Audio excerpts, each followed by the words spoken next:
नकली राधिका और बाबा का हुआ खेल खत्म। दिव्यम और सुजाता लाए असली राधिका को बचाकर बंसल परिवार में और नकली राधिका और बाबा गए जेल। जी हाँ दोस्तों, जब भाई बाबा असली राधिका को किडनैप कर लेता है तो नकली राधिका बहुत खुश होती है और नकली राधिका दिव्यम के करीब आने की कोशिश करती है, मगर जब दिव्यम नकली राधिका को टच करता है तो उसे राधिका में कुछ गड़बड़ लगती है, मगर दिव्यम इग्नोर कर देता है। तभी आप देखेंगे कि नकली राधिका सुजाता के पास आती है और उसे सारी घटना बताती है और नकली राधिका सुजाता से कहती है कि अभी तक जो तुम्हारे साथ थी वह असली राधिका थी और उसे हमारे बारे में पता चल गया है।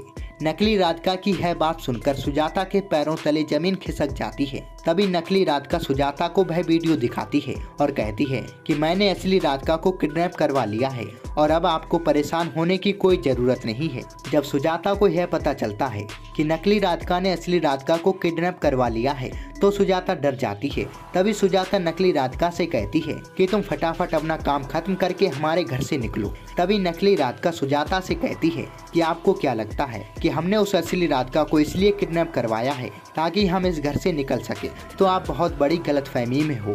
हमने उस असली राधिका को किडनैप इसलिए करवाया है ताकि हम इस घर पर राज कर सकें और हमेशा हमेशा के लिए दिव्यम जी की पत्नी बनकर रह सकें। सुजाता नकली राधिका का यह रूप देखकर हैरान हो जाती है। तभी सुजाता अपने मन ही मन में सोचती है कि इस बेरुपिया से तो अच्छी मेरी गोलमुखी ही थी, जो कम से कम मेरी इज्जत तो करती थी। तभी आप देखेंगे कि सुजाता को अपनी गलतियों का एहसास होता है और सुजाता अपनी गलतियों को सुधारने के लिए दिव्यम को सारा सच बता देती है और कहती है कि जो अभी हमारे घर में है वह असली राधिका नहीं है, बल्कि ये उसकी बेरुपिया है और असली राधिका को इसने किडनैप करवा लिया है। दिव्यम सुजाता की यह बात सुनता है तो हैरान हो जाता है। तभी दिव्यम और सुजाता मिलकर एक प्लान बनाते हैं। तभी आप देखेंगे कि दिव्यम नकली राधिका के पानी में शराब मिला देता है और जब नकली राधिका वह पानी पीती है तो उसे चक्कर आने लगते हैं।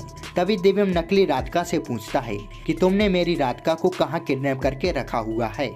तभी नकली राधिका शराब के नशे में दिव्यम को बता देती है कि उसने असली राधिका को कहाँ किडनैप करके रखा हुआ है। तभी दिव्यम पुलिस के साथ उस बाबा के पास जाता है और दिव्यम असली राधिका को बचा लेता है। तभी पुलिस उस बाबा और नकली राधिका को गिरफ्तार करके जेल में बंद कर देते हैं और नकली राधिका का खेल खत्म हो जाता है और फाइनली दिव्यम और राधिका एक हो जाते हैं और सुजाता को अपनी गलतियों का एहसास होता है और सुजाता राधिका को दिल से अपना लेती है। तो दोस्तों, अब दिव्यम और राधिका की जिंदगी में खुशियों की बारिश होने वाली है, क्योंकि अब बंसल परिवार में कली और राधिका दो बच्चों को जन्म देने वाली है और राधिका और कली माँ बनने वाली हैं और दिव्यम और गोलू पापा बनने वाले हैं और सुजाता दादी बनने वाली है। तो दोस्तों, अगर आपको दिव्यम और राधिका की जोड़ी पसंद आती है तो इस वीडियो को लाइक करके चैनल को सब्सक्राइब कर लें और सीरियल मन अति सुंदर की सबसे पहले अपडेट पाने के लिए बेल नोटिफिकेशन को ऑल पर सिलेक्ट कर लें और अपना प्यारा सा नाम कमेंट जरूर करें।